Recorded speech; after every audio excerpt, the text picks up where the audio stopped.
Welcome to the Clique podcast. I'm Dani, a mindset and manifestation expert and founder of the Clique, a company that helps women overcome their fears and limiting beliefs to create a life and business that they love. Within this podcast, I will help you get clear on what you want, identify the blocks that are holding you back, transform your mindset and raise your vibration so that you can co-create magic with the universe. If you are looking to design a life that truly sets your soul on fire and manifest more success and abundance, then you are in the right place.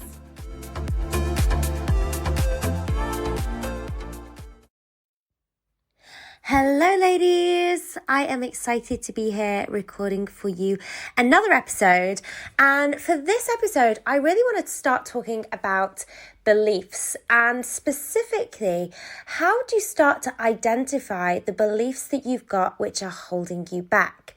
Now, belief work is a huge part of the work that I do with my clients. It's also a big part of what we teach our students as we're training them to become coaches. And beliefs are so important because whatever we believe about ourselves or whatever we believe about the world around us is going to shape our reality, okay? So our physical world is a reflection of what we believe. So if we don't like what's going on in our physical world, in our day-to-day life, maybe we've got things within our career that we're not happy with, relationships, in our health, those things are often a product of our belief system. And so in order to make these changes, we need to first look at, well, what is my belief system that is creating these certain patterns of behavior in my life? Okay, so I really want to dig into for this episode how we can start to unpack what our belief system is. Now, it's worth pointing out here that our beliefs are basically made up of two sets of beliefs. We have our conscious beliefs and we have our subconscious beliefs. And our subconscious mind, or conscious mind rather, that is the mind that we're aware of on a day-to-day basis. So when it comes to your belief system, these are the things that you can hear yourself saying to yourself, okay? That internal dialogue that you can hear yourself saying on a daily basis. So a great way to actually just figure out, what's going on in your conscious mind is to just be really intentional. Spend a whole day just being really conscious and aware of what you are thinking at any given moment. And a good way to do this is to just give yourself a whole day where you carry around a notebook and pen. And just as I said, just go about your day as you normally would, but being mindful of what you are saying to yourself. And whenever you hear something that you perhaps see as negative or limiting, I want you to write that thing down. And then by the end of the day, you're probably going to have a whole list of things that you are telling yourself on a daily basis, which, you've written down. And I can guarantee that a lot of the things that you write down will be negative.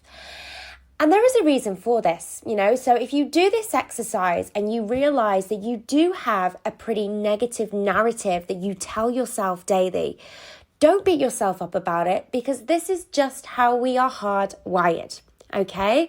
This is just how we've evolved. Back when we were living in caves, we had to be on our guard, right? We had to be in anticipation of something bad happening, of something negative happening, okay? Because that was how we survived. We had to be on our guard. And unfortunately, our brains haven't really progressed much since then, in that we are always thinking and expecting the worst, okay? So back in, caveman days, that was a survival mechanism. Nowadays, our brain still operates in largely the same way, yet we don't have those same threats, okay? So we find ourselves in this sort of anticipating the worst rather than, expecting the best as a survival mechanism. But actually, in a lot of situations, it actually holds us back. It limits us in so many ways. And this is called negative brain bias. And this is why when, let's say you're about to do something that's really scary, you're about to step into the unknown. Maybe you're about to start, your own business. Why is it that 9 times out of 10, we will think about things going wrong rather than focusing on things going right? Why is that? Again, it's nothing to beat yourself up about if you notice yourself doing these things. It is just simply how we are hardwired, this negative brain bias.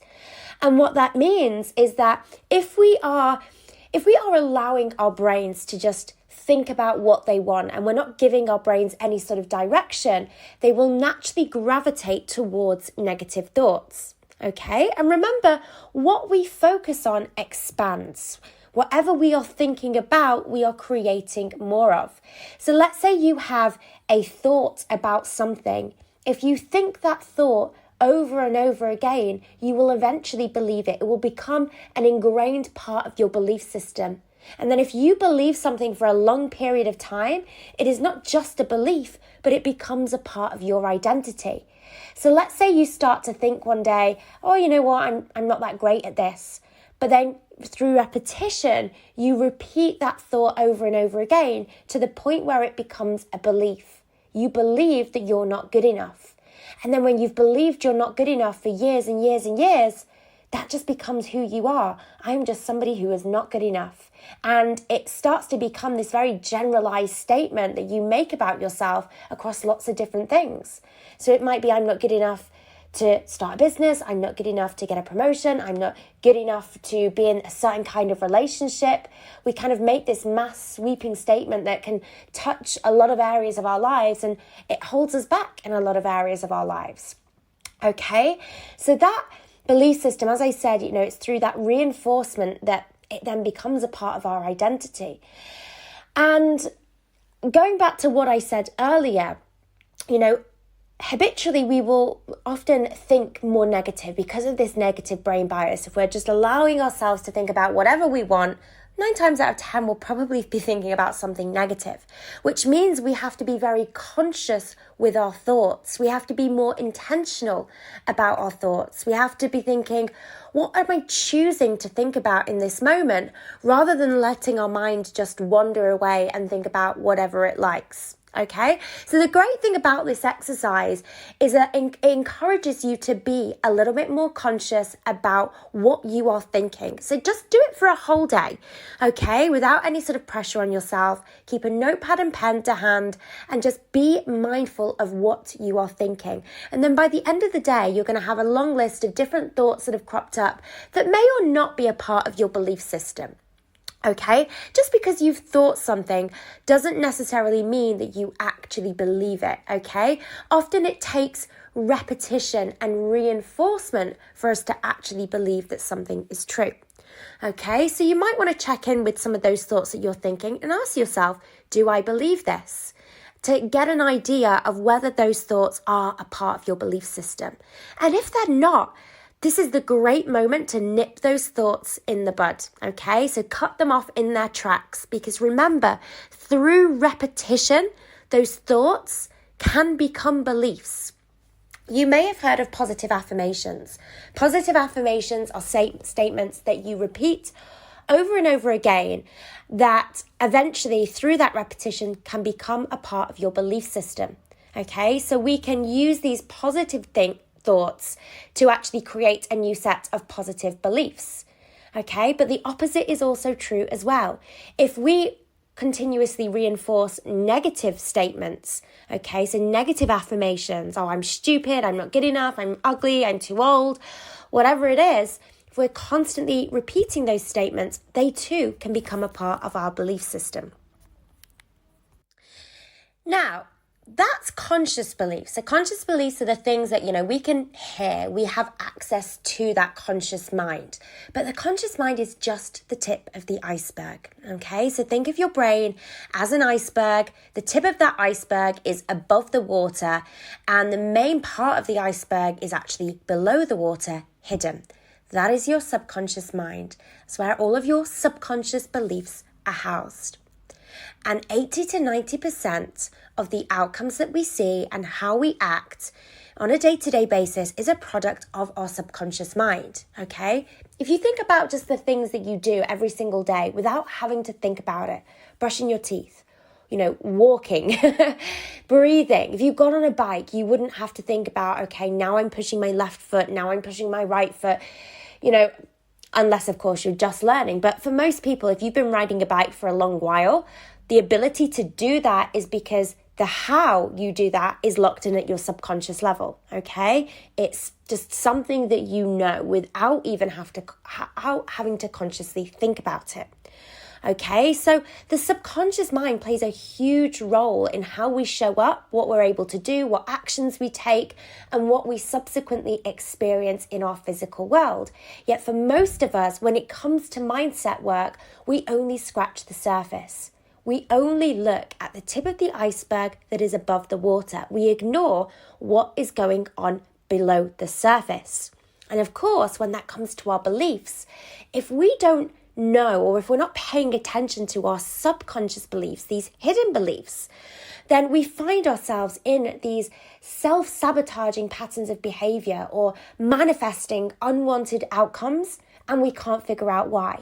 And we might be thinking to ourselves, well, I'm doing all this work. I'm working on my mindset. I'm saying positive affirmations, or I'm doing the work to transform my beliefs. And actually, the beliefs that we're working to change are only just the surface level of what we really need to start working on. Okay, so I want to just go into this subconscious part of your mind then, and where, how we actually start identifying what is really going on below the surface. Now, one technique rather, that is super powerful for accessing your subconscious mind is any sort of technique which takes you into a relaxed brainwave state. Typically, we're wanting to access that theta brainwave state. And why is that? Why do we want to go back into this relaxed state to access our subconscious? Well, part of the reason is because as children, we predominantly operate in a theta brainwave state. Okay, so theta is a state that is deeply receptive, okay? So we're very much like sponges when we're in this state. So children between the ages of 0 and 7 typically will be, they will be predominantly operating in this theta brainwave state. And if you teach something to a child, they pick it up super quick. They're like sponges. They absorb everything that is around them because their brain is just so receptive, okay? And in terms of us actually accessing our subconscious beliefs, what we want to do is really kind of go back to where these beliefs were originally formed. And most of our subconscious programming is formed in these early years. Okay, so by using relaxation techniques such as meditation, theta healing is another great one. So I'm actually a qualified theta healer, and a part of that process is really taking people back into this theta brainwave state through a meditative process so that beliefs at a subconscious level can be changed. Hypnosis operates in a very similar way as well. So there's a variety of different techniques that you can use, but essentially you're going back into these early childhood memories. There's another brilliant exercise as well from NLP, which works along the same lines. It's called the re-imprinting technique, something that we train our students in. And again, very, very powerful for helping a client really get back into their subconscious mind and kind of identify what some of these beliefs are. Okay, so as I said, between the ages of 0 and 7 is where a lot of our subconscious programming takes place. And because children are so egotistical, children, the whole world revolves around them, right? It's all about me, me, me. And what tends to happen because of this, it can just be sort of one thing that happens, one experience that they have. And as a child, they will often take that to mean something about them. In their childlike brain, without that adult logic and adult reasoning, something could happen and automatically they take it as, it will be something that they start to then believe about themselves. So a good example of this is, let's say, for example, it's a child and one of their parents leaves, okay? Let's say that the parents get split up and the dad leaves. as a child, as an adult, we can say, okay, well, that relationship broke down and, they were incompatible and they argued all the time and the father couldn't cope and so he left. But the child experienced that, assumes, well, I'm not lovable. They didn't want to be around me. I am at fault here. Remember, children are very egocentric, so they will take these experiences that happen to them and take it to mean something about them and who they are. And it creates a belief about who they are and about their worthiness, okay? So it might be the father leaving and a child takes that belief, starts to form of, I am not worthy of love, okay? Or, I'm not wanted. Or I don't deserve to be happy, or whatever it is, okay? And so to really kind of figure out what is going on in your subconscious, using these relaxing techniques I mentioned earlier, we can start going back into childhood and starting to kind of create a picture of what really went on. What did you hear as a child? What did you experience? What were you told?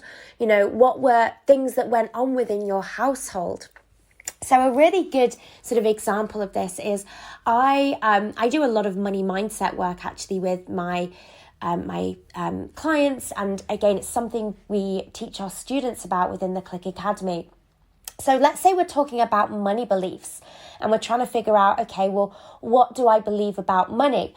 Part of those beliefs are going to be, okay, what can you hear on a daily basis? What are the things that you're saying about money? So maybe you're saying, oh, it's really hard to make money. Maybe you're a business owner, you're saying to yourself, you can hear yourself saying, oh, it's really difficult to get people to invest in me. That is one of your conscious money beliefs. You can hear yourself saying that on a daily basis.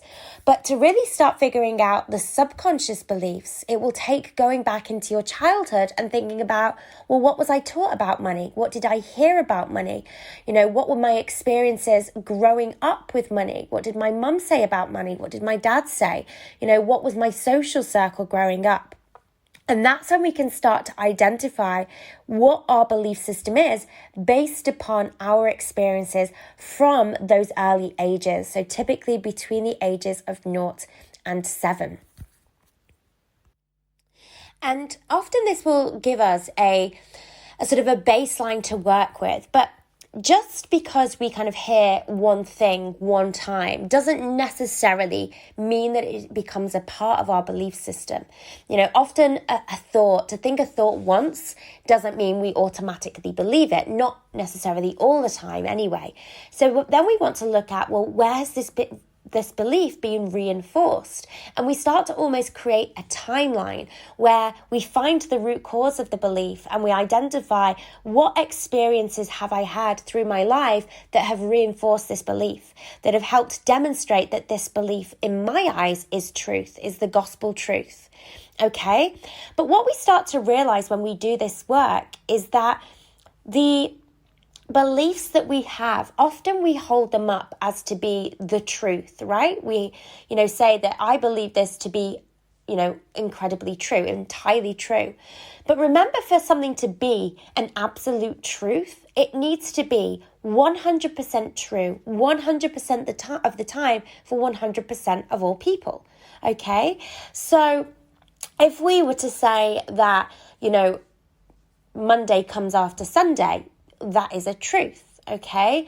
If we were to say, there's 12 months in a year, that is a truth. If we were to say the earth is spherical, that is a truth. Of course, maybe not if you're one of the flat earthers, but majority of people, that is a truth. It is 100% true, 100% of the time, for 100% of all people. But often our beliefs, when we start to kind of look at them, we realize that actually they're not perhaps true for many people.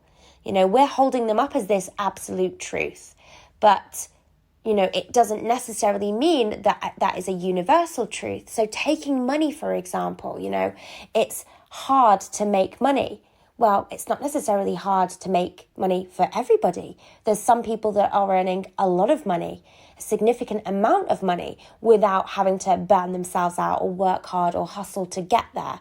Okay, so we can start to actually challenge these beliefs. But before we can even do that, we need to really identify what these beliefs are, which is, as I said, going into the childhood, we can start to sort of create this narrative. And as children, remember, we are just absorbing what we have been taught from our family, from the people that raise us. And again, we're holding these beliefs up as truth. Okay, so I've seen my dad going out to work hard for his money. He therefore must believe that he needs to work hard in order to make money. You know, if he didn't believe that, that wouldn't be his experience.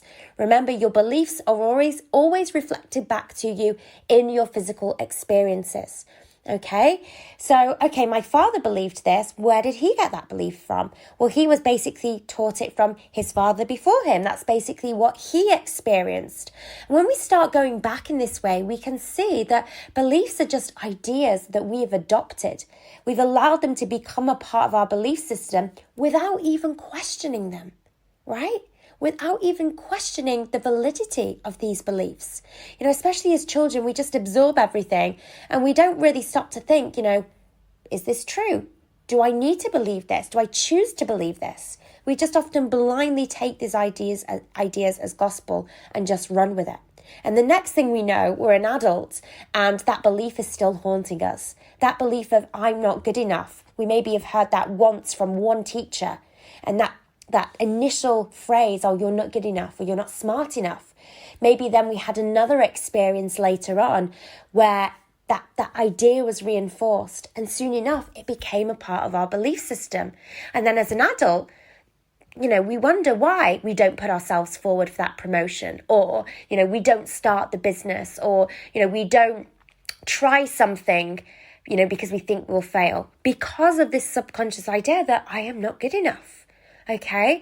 And so, it's really important to realize that a lot of what we have within our subconscious is often not based upon any kind of truth. They're just ideas that we've adopted from people that perhaps didn't really know better either. It's not your parents' fault that you believe certain things, because they wouldn't have realized that they were passing on this belief system to you. And they perhaps don't realize that their belief system is a product of their parents or whoever raised them. Okay, so it's really, really interesting when you start digging into this work and start to really, weed out what is going on below the surface. And from my experience, this was where doing this work, this is where I really started to see big shifts. And I remember thinking, I got to this point in my, mindset journey where I'd perhaps been reading some books and, I was doing simple things like affirmations and journaling, and it felt like I was still stuck, and I felt like I was still self-sabotaging in so many ways, and I couldn't figure out why. And it was because below the surface, I had all of these beliefs that I wasn't even aware existed. And of course, you can't repair or you can't heal what you're not aware of. Okay? That awareness is key. With knowledge comes power. And what's actually quite interesting is that when you start to weed out all of this stuff, it can actually be quite a heavy process. It can be quite an uncomfortable process. And I spoke about this recently, actually, this idea that sometimes doing the work and really, going deep into your mindset is not always going to be, positive thinking and, happy thoughts and, high vibration. This work can be really challenging, especially if they're things that we've been avoiding facing up to for a long time. Going back into your childhood, depending on how your childhood was, it can come with a lot of painful memories that you start going back to. And obviously, not, going into anything sort of to do with sort of trauma and stuff, but sometimes, and this is why if you're doing this work, you want to be prepared for it. You want to be, you want to know what the limits are. If you're a coach, let's say, for example, what your limitations are and where, you obviously want to be able to facilitate this work and help a client go back into their childhood, but you want to be aware of, what could I potentially uncover here that I'm not perhaps equipped to deal with? Being aware that there may be certain traumas that somebody has dealt with that when you start going back, it's like opening Pandoras Box. And, you want to be, if you're doing this work with your clients, you want to be prepared for that and be able to understand how to deal with people that perhaps have faced something traumatic from their childhood. How would you deal with things in that situation? But anyway, I digress. I hope this has given you, some sort of awareness of, what our belief system is really all about. Because what I often see is, as I mentioned before, just people scratching the surface. And for me, my biggest breakthroughs have happened when I've allowed myself to go deeper, really kind of weed out the subconscious mind, figure out what's going on, bring it to the surface, and then really start to do the work to change things. So if you're somebody who's perhaps doing the work and you're doing your mindset work and you're still thinking, there's something here that's keeping me stuck. I'm blocking myself, I'm sabotaging, I've, got a block here. It's doing this work into your subconscious, figuring out first what that block is. There's no point in trying to change, beliefs or work on a certain part of your mindset. That's great. The bit that you're consciously aware of, great, work on that, but just don't ignore this subconscious mind, ladies. Okay, awesome. Well, if you have any questions on this, please feel free to reach out. You can catch me over on Instagram. I'm Dani Watson Coaching. Send me a DM. You can leave me a comment on one of my posts. It's entirely up to you. But if you have any questions, I am here for you. And I'm here to help in whatever way that I can. Thank you for listening, ladies. And I will catch you on the next episode. If you are wanting to build your own successful online coaching business, make sure to check out Freedom, Abundance and Impact, our free 10-day business and mindset course for coaches and aspiring coaches. To access, simply head to wearetheclique.com and click free course in the menu.